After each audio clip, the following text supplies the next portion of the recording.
In the calm suburb of Pine Grove, where nature meets human life, there exists a delicate balance.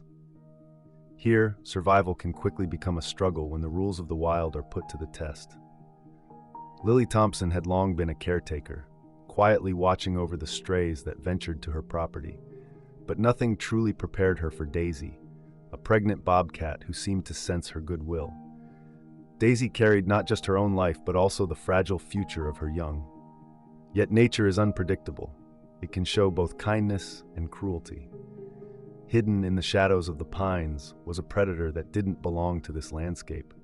With an instinct for ambush, it waited patiently. On a particular afternoon, the situation escalated from a simple struggle for survival to a fight for life itself. Would the wild claim this creature, or could an unforeseen alliance shift the course of nature? As the late afternoon sun cast long shadows over Pine Grove, a peaceful neighborhood near Jacksonville, Florida, the area was known for its dense pine forests that bordered well-kept lawns. This unique mix of wilderness and suburbia was home to Lily Thompson, a 42-year-old hospice nurse, for the past 10 years. Her modest ranch-style house, featuring a wraparound porch and a lovingly maintained garden, served as a sanctuary for local wildlife. Her co-workers often teased her about running an unofficial animal rescue from her backyard. Every morning, before heading to St. Vincent's Hospital, Lily would set out fresh water and carefully measured portions of food for the neighborhood strays, both cats and dogs, who had come to depend on her kindness. It was during one of these morning rituals in early March that she first spotted the pregnant bobcat. Unlike the usual strays, this bobcat moved with a unique grace, an elegance that spoke to her wild nature. Her tawny fur, adorned with distinct black spots, and her athletic build, despite her noticeable pregnancy, revealed her true identity as a predator. With her experience in handling strays, Lily knew that approaching a wild animal directly wasn't wise, so she began to place fresh water and small portions of raw chicken at the edge of her property, where the suburban scene met the inviting pine forest. Lily named the bobcat Daisy after the wildflowers that bloomed abundantly on her property. Each morning she would sit on her porch, softly whispering, "You're welcome here, sweet girl," as Daisy approached the food she had set out. "Just keep your distance, and we'll get along just fine." Across the street lived Luke Martinez, a 45-year-old former military pilot. Following the tragic loss of his son James in a car accident 2 years earlier, he had chosen to withdraw from the world. This loss had not only taken away his only child, but also led to the end of his marriage. Now, his only companion was Max, a 4-year-old German shepherd who had been James's cherished pet. While Lily's garden thrived, Luke's property reflected his troubled state. The grass grew wild, and the flowers his ex-wife had planted were suffocated by weeds. Most days, he stayed indoors, working remotely as a flight simulator instructor for a private aviation company. The few times he left the house were for walks with Max, which he deliberately took at odd hours to avoid seeing neighbors. From his home office window, Luke noticed Lily's morning routine with a sense of curiosity. He often spotted Daisy too, but rather than concern, he felt a military pragmatism about the wild animal's presence. To Luke, Daisy was just another potential complication in an already challenging world. "Keep your distance, Max," he would caution his dog when they encountered Daisy during their early walks. Max, despite his training, seemed to understand his owner's tone and stayed close. As March rolled on, Lily began to observe changes in Daisy's behavior. The bobcat appeared more often, sometimes visiting 2 or 3 times a day. She would often rest in the shade of the large pine trees that lined Lily's property, their long shadows providing a cool refuge from the warm afternoon sun. However, Daisy moved more slowly, and Lily suspected that the time for giving birth was nearing. "She's choosing to stay close," she remarked to Sarah, her colleague at the hospital, during their lunch break. "I'm worried about her," Lily continued. "Wild animals usually avoid humans, especially when they're about to give birth." "Maybe she senses that you're safe," Sarah suggested, stirring her coffee thoughtfully. "Animals have strong instincts about these things." What neither Lily nor Daisy could foresee was the arrival of another resident in the area, a massive Burmese python drawn to the same place. An exotic pet owner may have irresponsibly released or lost a python, that has now become a growing concern in Florida, particularly because it's not often seen this far north. This particular snake had adapted well, thriving in the pine forest and reaching nearly 15 feet in length. It managed to survive by preying on local wildlife, and Daisy, a pregnant bobcat, had unknowingly caught the python's attention. On a warm Saturday afternoon in late March, Lily returned home from her morning shift.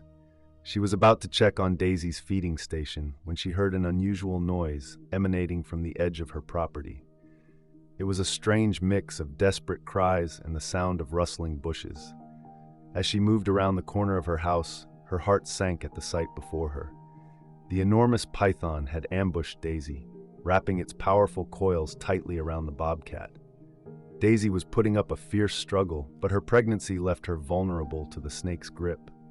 "Oh God, no!" Lily exclaimed, her voice breaking the stillness of the afternoon. Panic set in as she searched for anything she could use to intervene, but the shock of the scene held her frozen. Despite her medical training, which had prepared her for various emergencies, nothing had prepared her for this wild confrontation. Across the street, Max, the German shepherd, picked up on Lily's distress and began barking urgently. Luke, who had been quietly reviewing flight patterns with a student, was drawn away from his screen by the sound. "I need to check something," he told his student, hastily muting his microphone. Max's unusual urgency resonated with him. Years of military service had taught him to trust an animal's instincts. Just as he was about to investigate further, his phone rang. It was Lily's number. They had exchanged contact information during a neighborhood watch meeting months prior, but hadn't spoken much since then. "Luke, please, I need help." Lily's voice was shaky. "There's a python attacking a bobcat in my yard. I don't know what to do." Hearing the panic in her voice ignited instinctive instincts within Luke, reminding him of his military days. Without a moment's hesitation, he grabbed his work gloves from the garage and dashed across the street, with Max right at his side. The scene they encountered was chaotic. The python had tightened its grip around Daisy, who was still fighting back, but beginning to show signs of exhaustion. A few feet away, Lily stood with tears streaming down her cheeks, feeling helpless as she watched the struggle. Luke's military training took over as he assessed the situation, drawing on the same focus he had used during combat missions. He noted that the python's head was visible, and it was fixated entirely on subduing Daisy. This was their chance. "Max, stay!" Luke commanded firmly. The German shepherd quickly held his position, although his body remained tense and alert. Luke scanned the area and spotted a fallen pine branch about 4 feet long. It looked sturdy enough to use as a lever. "Lily, I need you to be ready," Luke called out, his tone steady and encouraging. "When I give you the signal, you'll need to pull the bobcat free. Can you do that?" Lily nodded, wiping away her tears and moving closer, fear still evident on her face, but ready to help. Luke carefully approached the struggling animals, branch in hand. "Max, bark!" he shouted. The German shepherd responded instantly, letting out a series of sharp, aggressive barks that drew the python's attention. The snake turned its head slightly, its coils loosening just a bit. That was all Luke needed. With one swift motion, he wedged the branch between the python's coils and Daisy's body, using it as a lever to create some space. "Now, Lily!" Lily dashed forward and grabbed Daisy's front legs, pulling with all her strength. Sensing the opportunity, the pregnant bobcat summoned her remaining energy and managed to wriggle free from the python's loosened grip. As soon as Daisy was clear, Luke dropped the branch and quickly backed away, calling Max to his side. Realizing its prey had escaped, the python began to retreat into the underbrush. Luke and Lily watched as the massive snake disappeared into the pine forest, their hearts racing from the encounter. Daisy collapsed a few feet away, her breathing labored but steady. Despite everything, she made no attempt to flee. Perhaps she was too exhausted, or maybe she understood that these humans had helped her.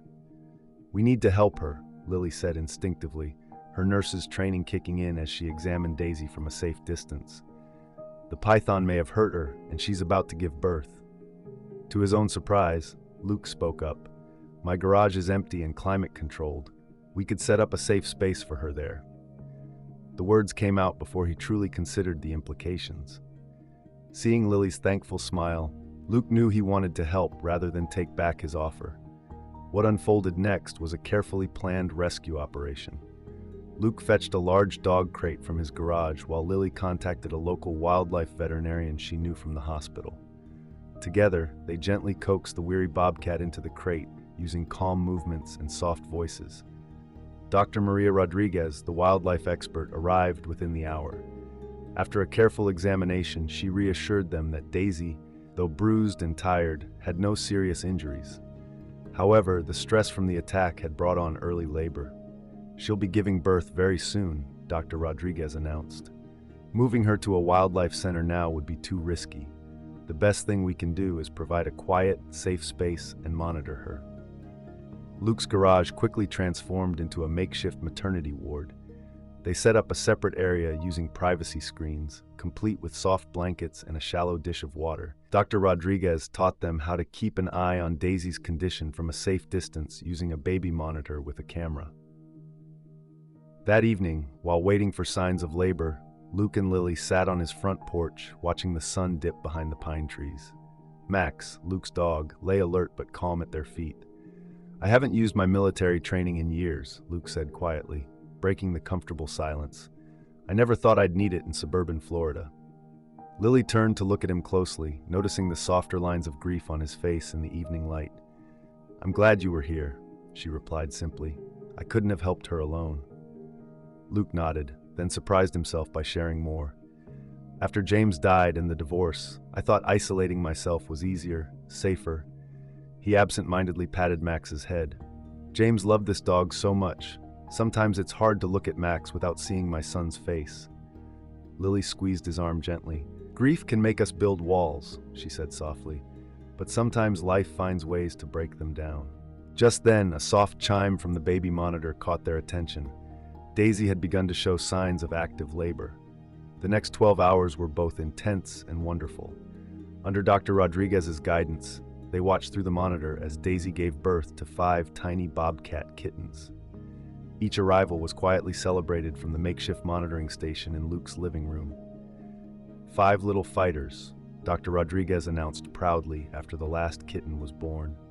Both mom and babies looked healthy, but the next 48 hours would be vital. However, those 48 hours turned into weeks as Lily and Luke cared for their unusual guests. They created a routine. Lily would check on the kittens before and after her hospital shifts, while Luke kept an eye on them during the day, fitting it in between his flight simulation classes. Max, their dog, proved to be a fantastic guardian. His presence was comforting to Daisy, the mother bobcat, rather than alarming. The garage became a gathering spot for them, where they quietly observed the growing family and shared conversations.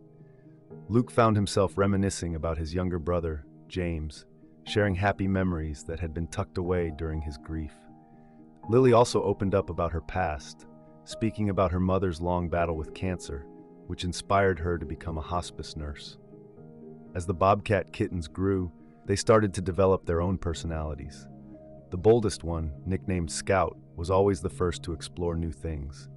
The smallest, Pip, compensated for his size with sheer determination. 2 sisters, Luna and Star, were most active at night, while the most cautious one, Sage, seemed to ponder every move carefully. With the kittens growing stronger, Dr. Rodriguez prepared for their eventual release. She reminded Luke and Lily that they were wild animals, and the best thing they could do was ensure they returned to their natural habitat. The wildlife vet had contacted a nature preserve about 50 miles north of Jacksonville, where there was a protected area ideal for bobcats, far from human development and filled with natural prey. Finally, the day of release arrived sooner than expected on a clear morning in late April. They loaded Daisy and her kittens into special transportation crates. The preserve's rangers had chosen a remote area near a stream that offered plenty of cover and natural dens. As they watched together, the rangers opened the crates one by one. The kittens bounded out, their spotted coats blending beautifully with the dappling sunlight that filtered through the trees. Daisy was last, emerging to survey her new surroundings with keen eyes. She paused for a moment, looking back at the humans who had helped her, then disappeared into the underbrush after her kittens.